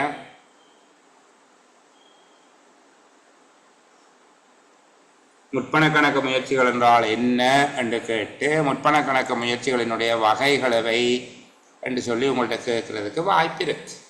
சரிதானே? அப்படி கேட்கப்பட்டால் அதுக்கு முன்னாக நான் ஒரு விடயத்தை உங்களுக்கு சொல்லி தந்துட்டு போக வேணும். இந்த மூலதன செலவினுடைய வகைகள், அதே போல மீண்டெழும் செலவினங்களினுடைய பொருளியல் வகுதிகளையும் உங்கள்கிட்ட அவர்கள் கேட்பார்கள். கொஞ்சம் கவனமாக இருக்க வேணும். நான் இப்போ முதல் சொன்னேன்தானே அந்த 4 வகைகள், நிகழ்ச்சி திட்டம், கருத்திட்டம், வகுதி, செலவு விடயம், செலவு விடய குறியீடு என்று கேட்கப்படுவது போல சில வேளையிலே அந்த விடயங்களை கொஞ்சம் கூடுதலாக உங்கள்கிட்ட கேட்கறதுக்கு வாய்ப்பு இருக்குது. செலவினங்கள் தொடர்பாக என்ன எப்படி கேட்பார்கள்? செலவினங்களுக்குரிய உதாரணங்களையும் கேட்கலாம். மீண்டலும் செலவினம், சரிதானே, மீண்டலும் செலவினம் என்று சொல்லி கேட்குற நேரத்தில் அதுக்குள்ளே இருக்கிற வகைகள் கொஞ்சம் நீங்கள் பாடமாக்கித்தான் வைக்கணும், தவிர்க்க இயலாது. நான் ஏற்கனவே சொன்னாலும் திரும்ப சொல்லுகிறேன். மீண்டலும் செலவினம் என்பதுக்குள்ளே அடங்குபவை தனிப்பட்ட ஊதியங்கள், அது பழைய புத்தகத்திலே ஆளுக்குரிய வேதனாதிகள் என்று சொல்லி கிடக்கு, சரிதானே. பிரியாண செலவுகள், இங்கேயும் பயண செலவுகள் என்று சொல்லி இருக்கு. ஆளுக்குரிய வேதனாதிகள், பயண செலவுகள் என்று சொல்லி போடப்பட்டிருக்கு. அடுத்தது வழங்கல்கள். நீங்கள் அந்த புதுசாக இருக்கிறத படிக்கிறது தான் நல்லதா. வழங்கல்கள். அடுத்தது பராமரிப்பு செலவினம், பராமரிப்பு செலவினம். சேவைகள் எத்தனை பாடமாக்கிட்டீங்க? 4. மீண்டலும் செலவினத்தில் 1 தனிப்பட்ட ஊதியங்கள், 2வது இந்த தனிப்பட்ட ஊதியங்களைத்தான் ஆளுக்குரிய வேதனாதிகள் என்று சொல்லி சொல்கிறது. 2வது பயண செலவு, 3வது வளங்கள், 4வது பராமரிப்பு செலவினம், 5வது சேவைகள், 6வது மாற்றல்கள். சரிதானே? 6வது மாற்றல்கள், 7வது வட்டி கொடுப்பனவுகள், 8வது ஏனைய மீண்டலும் செலவினங்கள். இப்போ மீண்டலும் செலவினத்தினுடைய வகைகளை ஒருக்கா பாடமாக்கி வச்சுக்கொள்ள வேணும். சரி, மறந்துடக்கூடாது. அடுத்தது மூலதன செலவினங்கள். 2வது பெரிய பகுதி எது? மூலதன செலவினம். மூலதன செலவினத்தில் மூலதன செலவினம் என்பதன் கீழ் மூலதன சொத்துக்களின் புனரமைத்தலும் அபிவிருத்தியும், மூலதன சொத்துக்களின் கொள்வனவு அல்லது மூலதன சொத்துக்களை கையகப்படுத்துதல், மூலதன மாற்றல்கள், நிதி சொத்துக்களை கையகப்படுத்துதல், திறன் விருத்தி, உங்களுக்கு கெப்பாசிட்டி பில்டிங் என்று சொல்லுவீங்க, திறன் விருத்தி, ஏனைய மூலதன செலவுகள் என்று சொல்லி 6 வகையான செலவுகள் இருக்கு. இந்த 6ம் நீங்கள் பாடமாக்கித்தான் வைக்க வேண்டும். மூலதன செலவினத்தில் அடங்குகிற பொருளியல் வகுதிகள் எவை என்று கேட்பாங்க. மீண்டலும் செலவினத்தில் உள்ளடங்குகிற பொருளியல் வகுதிகள் எவை என்று கேட்பாங்க. எல்லாத்தையும் எழுத தேவை இல்லாவிட்டாலும் 3 எழுதுங்கோ என்று கேட்கலாம். சரி, அப்படி கேட்கப்பட்டால் நீங்கள் விட எழுதுவீங்க. இன்றைக்கு அந்த விஷயத்தை தெளிவாக படித்தாச்சு. இதுக்கு மேலே நான் பிள்ளைகளுக்கு அந்த விடயத்தோட நேரத்தை போக்காட்டேன். இப்போ இனி நாங்கள் அடுத்த கேள்விக்கு போகிறோம். முற்பண கணக்கு முயற்சிகள் என்றால் என்ன? முற்பண கணக்கு முயற்சிகளினுடைய வகைகள் என்ன? முற்பண கணக்கு முயற்சிகளினுடைய எல்லைகள் என்ன என்று சொல்லி அந்த விடயத்தை நாங்கள் பார்க்க. அது எங்கே இருக்குது? முற்பண கணக்கு முயற்சிகள் தொடர்பான விடயங்கள் எங்கே இருக்குது பிள்ளைகள்? விதி ஒழுங்கு 15 சார். விதி ஒழுங்கு விதி 15ல் இருக்கு. சரி, நல்லது. வேற எங்கேயாவது இருக்குதோ? நிதி ஒழுங்கு 2ல் 5வது சொல்லப்பட்டிருக்கு. சரி, விதி ஒழுங்கு விதி 15 அது தெளிவாக கூட போட்டிருக்காங்க வடிவா. சரிதானே? முற்பண கணக்கு முயற்சிகளுக்கான வரவிலக்கணம் அதில் இல்லை. ஆனால் நாங்கள் அதை தெரிஞ்சு வச்சிருக்கிறது நல்லது. பொதுத்துறை சேரியினால் வழங்கப்பட்ட முற்பணத்தை அடிப்படையாக கொண்டு அரசாங்க அமைச்சுக்கள் திணைக்களங்களால் முன்னெடுக்கப்படும் விசேட செயற்பாடுகள் முற்பண கணக்கு செயற்பாடுகள் என அழைக்கப்படுகிறது. பொதுத்துறை சேரியினால் வழங்கப்பட்ட முற்பணத்தினை அடிப்படையாக கொண்டு அரசாங்க அமைச்சுக்கள் திணைக்களங்களினால் முன்னெடுக்கப்படும் விசேட செயற்பாடுகள் முற்பண கணக்கு செயற்பாடுகள் என அழைக்கப்படுகிறது. இவை அரசாங்க ஊழியர்களுக்கு வழங்கப்படுகின்ற முற்பண கடன்கள், களஞ்சிய சாலைகளின் முகாமைத்துவம், வணிக நோக்கமுடைய செயற்பாடுகளை முன்னெடுக்கும் வர்த்தக நடவடிக்கைகள் போன்றவற்றை உள்ளடக்குகிறது. முற்பண கணக்குகள் தொடர்பான கொடுப்பனவுகள், பெறுகைகள், படுகடன் மீதிகள், பொறுப்புகள் ஆகிய 4 எல்லைகள் இருக்கு. அந்த 4 எல்லைகளை நான் பிள்ளைகளுக்கு தனியாக குறித்து காட்டுகிறேன். முற்பண கணக்குகள் தொடர்பாக எல்லைகள் இருக்கு. அதாவது கொடுப்பனவுகளின் ஆகக்கூடிய, அது என்ன கொடுப்பனவுகளின் ஆகக்கூடிய என்றால் செலவுகளின் உச்ச எல்லை. நீங்கள் ஆக கூடினது இவ்வளவுதான் செலவு செய்யலாம், அதுக்கு மேல செலவு செய்ய இயலாது. பெறுகைகளின் ஆக குறைந்த எல்லை, அதாவது கடைசி இந்த அளவு கண்டாலும் யாரும் செய்ய கூடாப்பா என்று சொல்லி. சரிதானே? அதாவது அவர்களுடைய வருமானம் ஆக குறைந்தது இவ்வளவு இருக்கணும். பெறுகைகளின் ஆக குறைந்த எல்லை. படுகடன் மீதிகள், படுகடன் மீதிகள் என்று சொல்றது இவர்களால் கடன் வழங்கப்பட்ட மீதிகள், அதாவது வருமதிகள், அதுன்ற உச்ச இல்லை, இதுக்கு மேல கடன் கொடுக்காதே. சரியா? 4வது பொறுப்புகள். பொறுப்புகள் என்கிறது கடன் பெறுகைகளினுடைய உச்ச இல்லை, ஆகக்கூடுனது இதுக்கு மேல கடன் வாங்காதேங்கோ. அதை நாங்கள் இதுல இப்படி பார்க்கலாம். முற்பண கணக்கு முயற்சிகள் தொடர்பாக செலவினத்தின் உச்ச எல்லை, செலவினத்தின் உச்ச எல்லை தான் எப்படி சொல்லப்பட்டிருக்குதாங்க? கொடுப்பனவுகளின் ஆகக்கூடிய எல்லை. சரிதானே? கொடுப்பனவுகளின் ஆகக்கூடிய எல்லை செலவினத்தின் உச்ச எல்லை, அதுக்கு மேலே செலவு செய்யலாம். ரெண்டாவது, கணக்குகளில் வரவு வைத்த பெறுகைகளது குறைந்த எல்லை. கணக்குகளில் வரவு வைத்த பெறுகைகளது குறைந்த எல்லை, அதனுடைய கருத்து என்ன? பெறுகைகளின் ஆக குறைந்த எல்லை, அதாவது வருமானங்கள் வரவுகளின் ஆக குறைஞ்ச எல்லை இவ்வளவு இருக்கு. பற்று மீதிகளின் உச்ச எல்லை. பற்று மீதிகளின் உச்ச எல்லை என்பது கடன் கொடுத்தத உச்ச எல்லை. படுகடன் உச்ச இல்லையா, எவ்வளவு கடன் கொடுத்திருக்கிறார்களோ அதனுடைய உச்ச இல்லை, அதுக்கு மேல கடன் கொடுக்கக்கூடாது. நாலாவது, பொறுப்புகளது உச்ச இல்லை. பொறுப்புகள் என்றா இவ கடன் பட்ட, இதுக்கு மேல கடன் வாங்கக்கூடாது. இப்ப பாருங்க, 3 விஷயம் இதுக்கு மேல போகக்கூடாதுன்னு சொல்லி கிடக்குது. ஒரு விடயம் இதுக்கு குறையக்கூடாது என்று சொல்லப்பட்டிருக்கு. 3 உச்ச எல்லைகளும் ஒரு குறைந்த எல்லையுமாக முற்பண கணக்கு முயற்சிகளுக்கு 4 எல்லைகள் இருக்கு. எப்படியோ பாடமாக்கி வச்சு கொள்ளுங்கோ, கையை விட்டுறாதேங்கோ. முற்பண கணக்குகள் என்றால் என்ன என்பது எங்களுக்கு தெரியும். என்ன சொன்னாங்க? திரைசேரியினால் அல்லது பொது திரைசேரியினால் வழங்கப்பட்ட முற்பணத்தை அடிப்படையாக கொண்டு அரசாங்க அமைச்சுகள் திணைக்களங்களினால் முன்னெடுக்கப்படுகின்ற விசேட செயற்பாடுகள் முற்பண கணக்கு முயற்சிகள் என அழைக்கப்படுகிறது. இதன் கீழ் அரசாங்க ஊழியர்களுக்கு வழங்கப்படும் முற்பண கடன்கள், களஞ்சிய சாலைகளின் முகாமைத்துவம் மற்றும் வணிக நோக்கமுடைய செயற்பாடுகளை முன்னெடுப்பதற்கான வர்த்தக நடவடிக்கைகள் என்பவை அடங்கும். முற்பண கணக்குகள் தொடர்பாக கீழ்வருமாறு 4 எல்லைகள் வகுக்கப்பட்டுள்ளன. செலவினத்தின் உச்ச எல்லை, கணக்குகளில் வரவு வைத்த பெறுகைகளின் குறைந்த எல்லை, பற்று மீதங்களின் உச்ச எல்லை, பொறுப்புகளது உச்ச எல்லை என்று சொல்லி சொல்லப்பட்டது. சரியா? அடுத்தது முற்பண கணக்கு வகைகள் என்று சொல்லி கேட்கிறாங்க. முற்பண கணக்கு வகைகள்.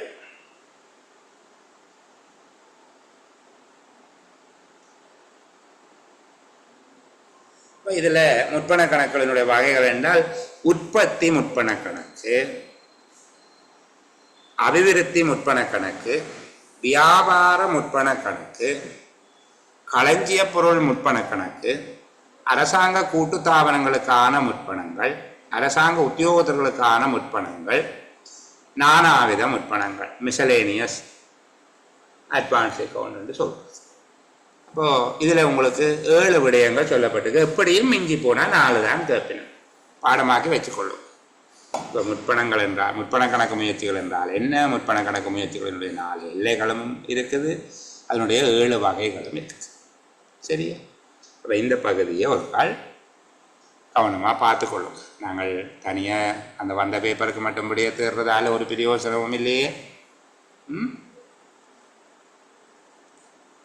சரி, அடுத்தது தனது பொறுப்பில் உள்ள அரசாங்க பணம் தொடர்பில் அரசாங்க உத்தியோகத்தர் ஒருவரினால் மேற்கொள்ளக்கூடாத செயற்பாடுகள் 4 தருக. நல்ல கேள்வி. யார் பதில் சொல்ல போறது? அரசாங்க பணம் தொடர்பாக ஒரு உத்தியோகத்தர் என்ன எல்லாம் செய்யக்கூடாது என்று கேட்கிறார்.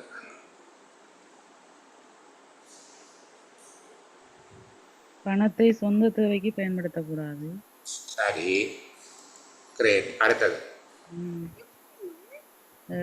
லாபம் ஈட்டு முறையில முதலீடு செய்ய முடியாது.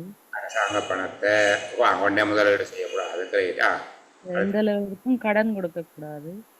அந்த பணத்தை வந்து எந்த அளவுக்கும் கடன் கொடுக்க கூடாது. கடன் கொடுக்க கூடாது. சரி. பணத்தை கையில் இருப்புல வச்சிருக்க கூடாது. அதிக அளவு பணத்தை அப்ப என்ன செய்யணும்? வங்கியில. வேற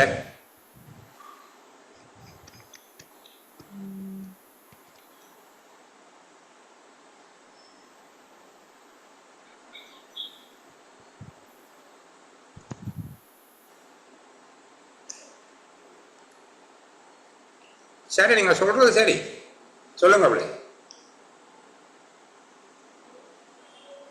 எங்க இருக்கு இந்த விடயம்?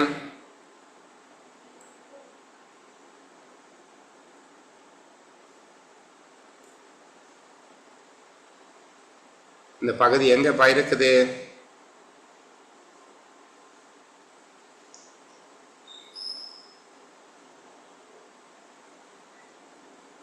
எங்க ஒருத்தர் கதைக்கிறாங்களே 323 323 படம் என்ன 323 இருக்கு. நிதி ஒழுங்கு விதி 323 இருக்குது. எத்தனையாம் அத்தியாயம்?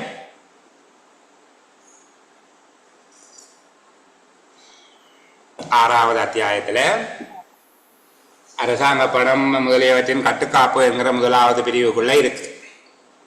சரிதானே? அரசாங்க பணம் தொடர்பாக ஞாபகம் வச்சிருங்க பிள்ளைகள். அப்படியே 5 விஷயம் அடுக்கி விட்டால் ஒருத்தரும் ஒன்றும் சொல்லலாம். எல்லாம் பற்றி அப்படியே முழு புள்ளியே போட வேண்டிய. சரிதானே? அப்போ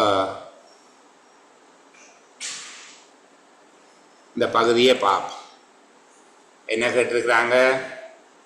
அதுக்கிடையில் எனக்கு பிள்ளைகள் சொல்கிறாங்க, இந்த 17, 18ஆம் கேள்விகளுக்குரிய விடைகளை ஒருக்கா திருப்பி சொல்லுங்கோ என்று சொல்லியிருக்கிறாங்க. வரவு செலவு திட்ட மதிப்பீடுகளை தயாரிக்கும் போது முற்பண கணக்கு நடவடிக்கைகள் தொடர்பாக விதிக்கப்படுகிற 4 எல்லைகள்.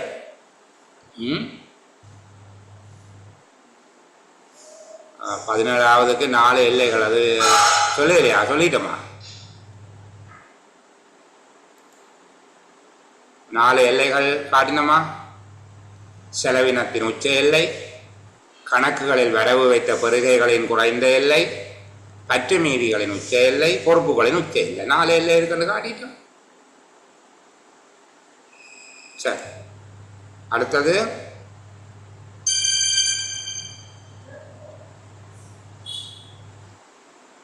நாலு விதமான வளங்கல்களை குறிப்பிடுங்கள் என்று சொல்லி கேட்டிருந்தவங்க 18ஆவது. சரிதானே? இப்போ 4 விதமான வளங்கல்கள், சப்ளைஸ், நான் ஏற்கனவே பிள்ளைகளுக்கு சொல்லி இருக்கிறேன். பெருகை செயல்முறை ஊடாக பெருகை மேற்கொள்வதற்கு எதிர்பார்க்கப்படுகிற வளங்கல்கள் என்று சொல்லுகிற போது மின்சாரம், நீர், எரிபொருள், எழுது பொருட்கள் மற்றும் காகிதாதிகள், அலுவலக உபகரண தொகுதிகள் என்று சொல்லி எல்லாம் சொல்லி தந்தேனானே. சரிதானே? வளங்கல்கள். சேவைகள் வேறு. சேவைகளுக்கு உதாரணம் சொல்லி தந்தேன் நான். சுத்திகரிப்பு சேவை, பாதுகாப்பு சேவை, என்ன இது சேவைகளுக்கு உதாரணமாக சொல்லப்பட்டிருக்கு. வளங்கல்களுக்கு உதாரணமாக நீர், மின்சாரம், இதெல்லாம் சப்ளை தானே. Electricity supply, water supply, fuel supply. சரிதானே?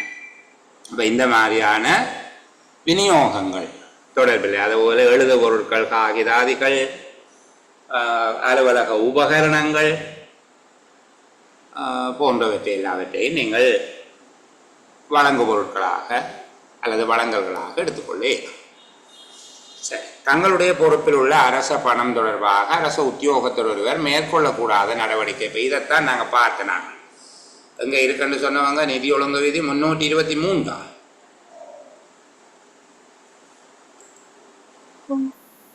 323 இருக்குது என்று சொல்லியிருக்காங்க. முதலாவது கவனிங்கோ, தனிப்பட்ட நோக்கங்களுக்காக அரசாங்க பணத்தை பயன்படுத்தக்கூடாது.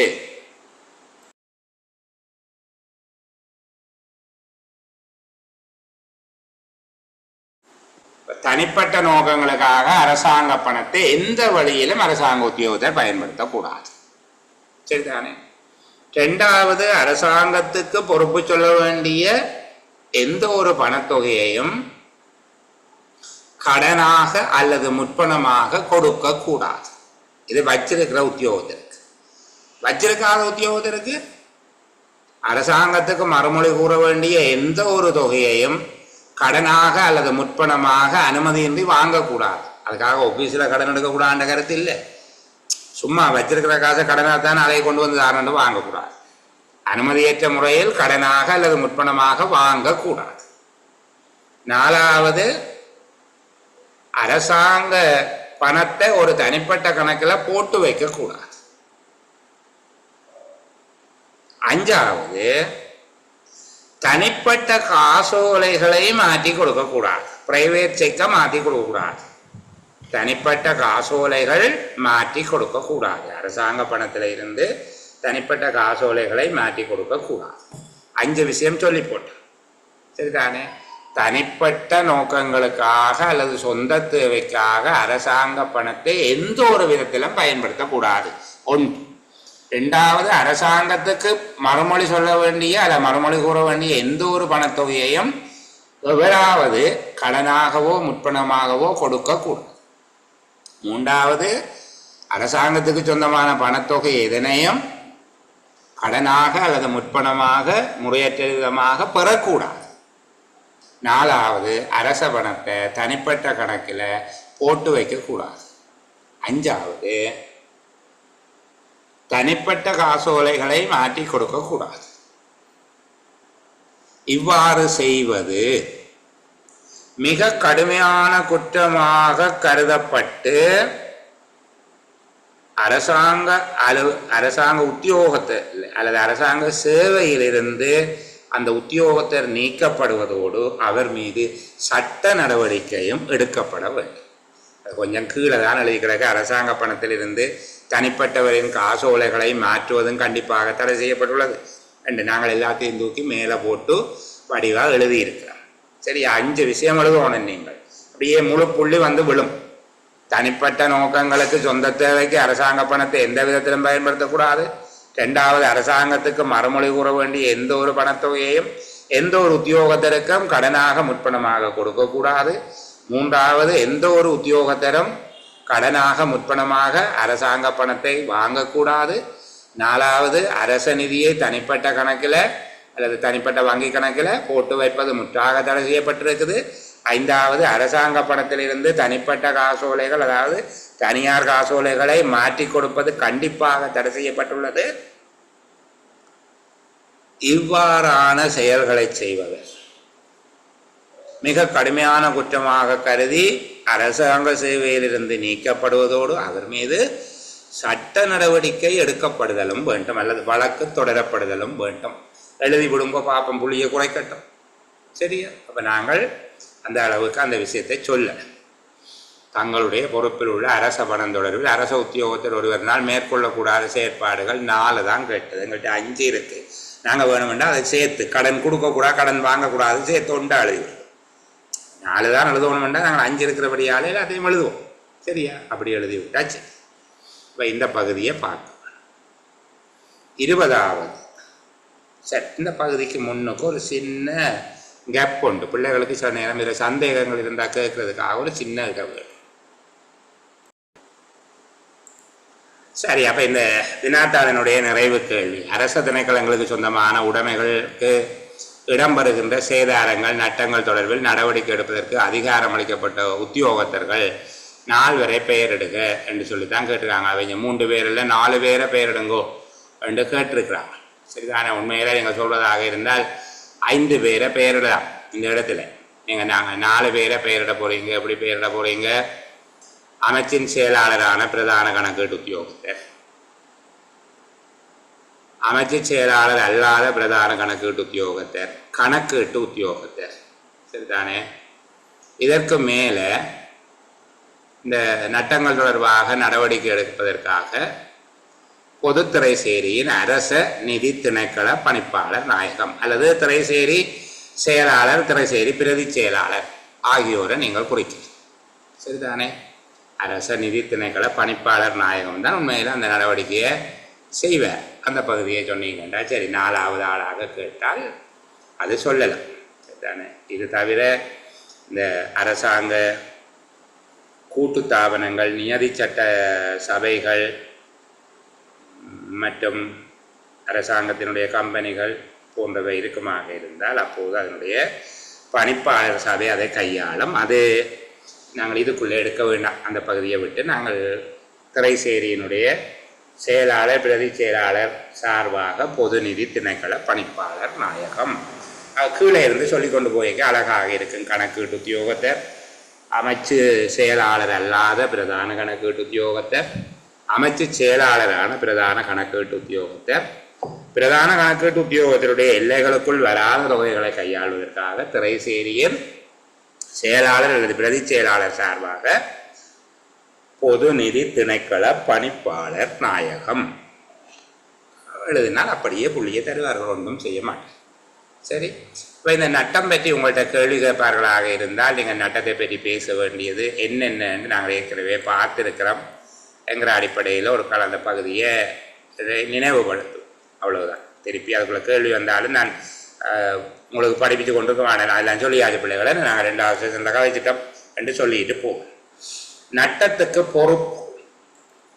பொறுப்பு சில ஒரு ஷோர்ட் நோட்ஸாக கேட்கலாம். சரி, புதுவிதமாக ஒரு பேப்பரை செட் பண்ணுறதுக்கு சில முயற்சி செய்கிற போது நட்டத்துக்கு பொறுப்புண்டு போட்டுவிடுவேன். இப்போ 2 விதமாக நாங்கள் சொல்லியிருக்கிறோம். ஒரு உத்தியோகத்தர் ஒரு விடயத்தை செய்தால் அல்லது செய்வித்தால் அதனால் ஏற்படும் நட்டத்துக்கு அவர் பொறுப்பு. அதான் முதலாவது விஷயம். ஒரு உத்தியோகத்தர் முறைகேடாக ஒரு விஷயத்தை செய்தால் அல்லது செய்வித்தால், செய்தால் என்றதை எப்படி எழுதுகிறோம்? தன்னுடைய தவறு, தாமதம், களவு, மோசடி, கவனஈனம் என்பவற்றினால் அரசாங்கத்துக்கு விளைவிக்கிற நட்டம் எதற்கும் அந்த உத்தியோகத்தரே பொறுப்பு.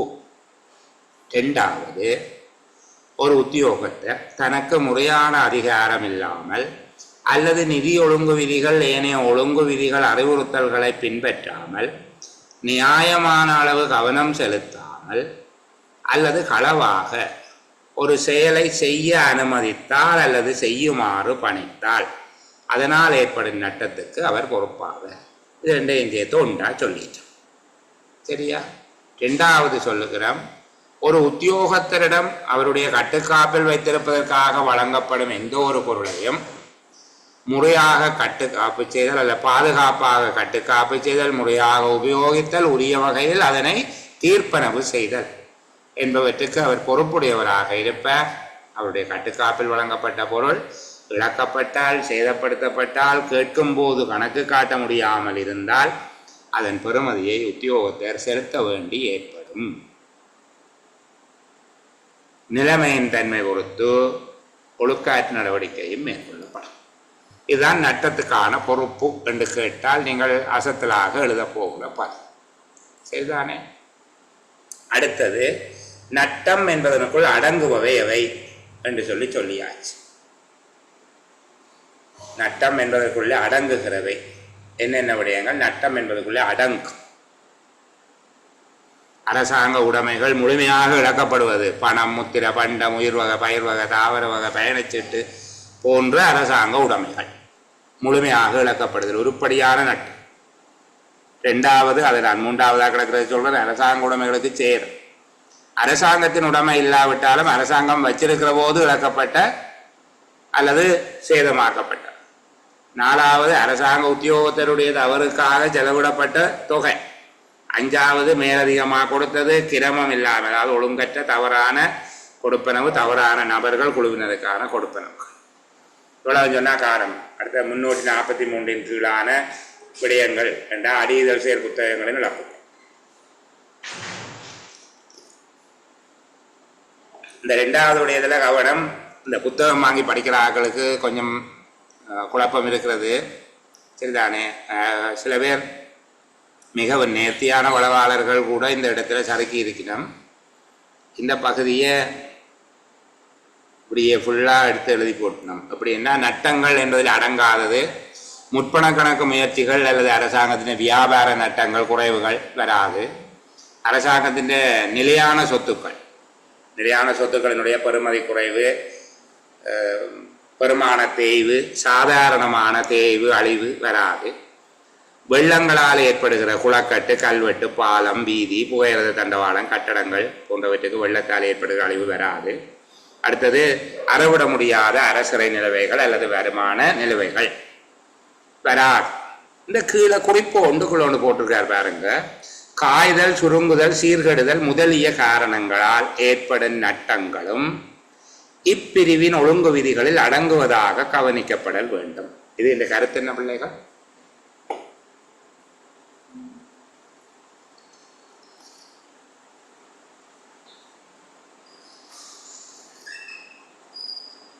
இது இந்த கருத்து என்னடா? யாராவது சொல்லுங்க.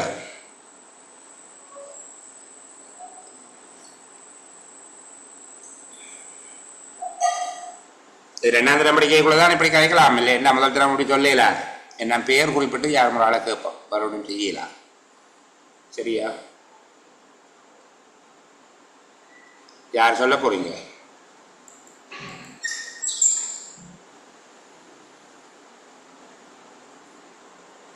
சரி, அப்ப கவனிங்க.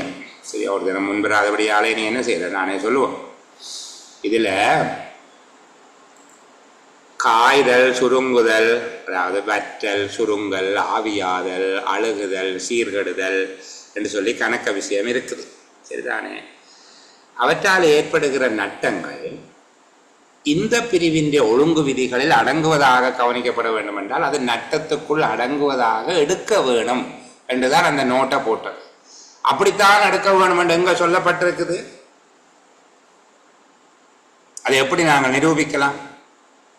காய்தல், சுருங்குதல், தேய்தல், ஆவியாதல், உலர்தல் போன்றவை நட்டங்களாக கருதப்பட வேணும் என்று சொல்லி நாங்கள் எப்படி அதை நாங்கள் நிரூபிக்கலாம்?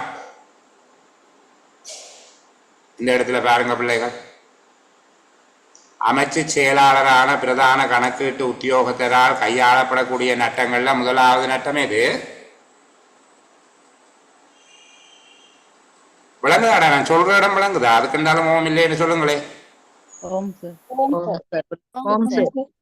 சாதாரண சுருங்கல், தேய்தல் மற்றும் அழுகுதல் போன்றவை திரைசேரியால் குறித்து உரைக்கப்பட்ட சதவீதத்துக்குள் இருந்தால் அமைச்சு செயலாளர் அதை கையாளலாம் என்று சொல்லி இருக்குது. ஆகவே என்னத்தை நிறுவுறோம்? நட்டத்துக்குள்ள அதை சேர்க்க வேணும். நட்டத்துக்குள்ள அதை சேர்க்க வேணும். நட்டத்துக்குள்ள அதை சேர்க்க வேணும். சரிதானே? அதை விட்டு அது நட்டமாக வராது என்று சொல்லி நாங்கள் சொல்லக்கூடாது. அது நட்டத்துக்குள்ள சேர்க்க வேணும். சரியா? நட்டத்துக்குள்ளே சேர்க்க வேணும் என்பதாகத்தான் நாங்கள் பொருள் கூடல் செய்கிறோம். அது சில புத்தகங்களில் நான் ஒருவரையும் பேர் சொல்ல இல்லை, ரொம்ப ஜீனியஸான ஆட்கள் தங்களுடைய சில புத்தகங்களில் தவற விட்டுட்டோம். அவை என்னென்றால் அது நட்டம் என்பதுக்குள்ளே வராது என்பதாக எழுதினோம். ஏன் அப்படி எழுதினார்கள் என்று தெரியாது, ஆனால் அப்படி எழுதப்பட்டிருக்குது. அந்த புத்தகங்களை படிக்க நீங்கள் சில நேரங்களில் அதையும் சேர்த்து எழுதுறதுக்கு வாய்ப்பு இருக்குது. அப்படி எழுதி போடக்கூடாதான், அது நட்டங்களுக்குள்ளே அடங்கும். இப்போ மேலே இருக்கிற நாளையும் பார்த்தீங்கன்னா சரி, அதுதான் நட்டத்துக்குள்ளே அடங்காது என்பதாக எடுத்துக்கொண்டு பார்த்தீங்கன்னா சரி. சரிதானே? அடுத்தது இப்போ நட்டத்துக்குள்ளே அடங்குறது என்ன, அடங்காத என்ன, மற்றது பிள்ளைகள் நட்டம் ஏற்படுகிற போது எடுக்க வேண்டிய நடவடிக்கைகள் அதற்காக பார்த்துக்கொள்ளுங்க. சாராம்சம் எல்லாம் சொல்லி தந்து நான் அடுத்த கேள்விங்க சொல்லி கொண்டு போகிறேன். அடுத்தது இதுக்குள்ள இழப்புக்களை யாருக்கு அறிவிக்க வேணும் என்று சொல்லி தந்து நான் நட்டம் தொடர்பான வீடியோ பார்க்காத பிள்ளைகள் பார்த்துக்கொள்ளுங்க. போன மாதத்தில் நடந்த எல்லா செயலமர்வுக்குரிய காணொளிகளும் திரும்ப இந்த குரூப்பில் போட்டிருக்கிறேன். ஜூன் குரூப்பில் கிடைக்காதாக்கள், புதுசாக வந்தாக்கள், உங்களுடைய உற்றார் உறவினர் நண்பர்கள் குழுவில் இருக்கணும், அவைகிட்ட கேட்டு எடுத்துக்கொள்ளுங்கோ. அப்படி ஒருத்தரம் உங்களுக்கு இல்லை அநாத பிள்ளைகள் என்றால் எனக்கு கோல் பண்ணுங்க. சரி, நான் உங்களுக்கு ஒருத்தருக்கு உற்றார் உறவினர் நண்பர்கள் தெரிந்தவர்கள் கூட இல்லை சார். எங்களுக்கு நாங்கள் தனியத்தான் வாழ்கிறோம் காட்டுக்குள்ளே, நாங்கள் ஒரு அநாதை என்று கருதுகிறாக்கள் எனக்கு கோல் பண்ணுங்க, நான் அனுப்பி விடுறேன். மற்றபடி அவர்கள்ட்ட கேட்டு அதை எடுத்துக்கொள்ளுங்க. நட்டத்தின் ஆரம்ப அறிக்கையை பற்றி படிச்சிருக்கிறோம், இறுதி அறிக்கையை பற்றி படித்திருக்கிறோம். கவனம், இதுகளெல்லாம் தனித்தனி கேள்வியாக வரும். சரிதானே? நட்டத்தை அளவிடுவதற்கான ஆகக்கூடிய பெறுமதி எவ்வாறு கணிக்கப்படும் என்று சொல்லி கொடுத்துருக்கிறேன். அடுத்தது அதெல்லாம் வேணாம், பயணச்சீட்டு 106 எல்லாம் வேண்டாம், அது படிக்கிறதில்ல, அது வராது கேள்வி, அதை விடுவோம். நட்டங்களை கையாளும் அதிகாரிகள் இதில் இருப்பது போல அல்லாமல் தனியாக இப்படியே போட்டு காட்டி அந்த விஷயங்களை படித்திருக்கிறோம். சரிதானே? அப்போ நீங்கள் பயப்படாமல் அதை படிக்கலாம். வீடியோவில் எல்லாம் இருக்குது, அந்த பகுதியை பார்த்து கொள்ளுங்கோ. நட்டம் திரும்ப திரும்ப சொல்கிறேன், பதிவளித்தல் கட்டளை, விட்டு விடுதல் கட்டளை பற்றி தெளிவாக படித்திருக்கிறோம். சரிதானே? விட்டு விடுதல் என்றால் என்ன, விட்டு விடுதலினுடைய 2 வகைகளும் என்ன என்று சொல்லி படித்திருக்கிறோம். அந்த பகுதி அவ்வளோத்தையும் ஒருக்கா திருப்பி பார்த்து கொள்ளுங்கோ. வந்தால் அப்படியே புள்ளி அப்படி அள்ளி எடுக்கலாம். சரியானே? அடுத்தது நட்டப்பதிவேட்டில் உள்ளடங்குகிற விடயங்கள் 11 விடயம் சொல்லி தந்தினான். நட்டப்பதிவேட்டில் என்னென்ன விடயங்களாக பதிய வேணும் என்று சொல்லி அவ்வளவுதான் கதை. நிதி ஒழுங்கு விதி 110 சரி, 11, 12 இதுவரைக்கும் இல்லை. இனி வந்தால் உண்டே தவிர இதுவரைக்கும் நிதி ஒழுங்கு விதி 111, 112 இல்லை என்று சொல்லப்பட்டிருக்கு. இந்த அளவோடு நான் ஒளிப்பதிவை நிப்பாட்டுறேன். மேற்கொண்டு நீங்கள் ஏதும் என்னிட கேட்க இருந்தால் கேட்கலாம்.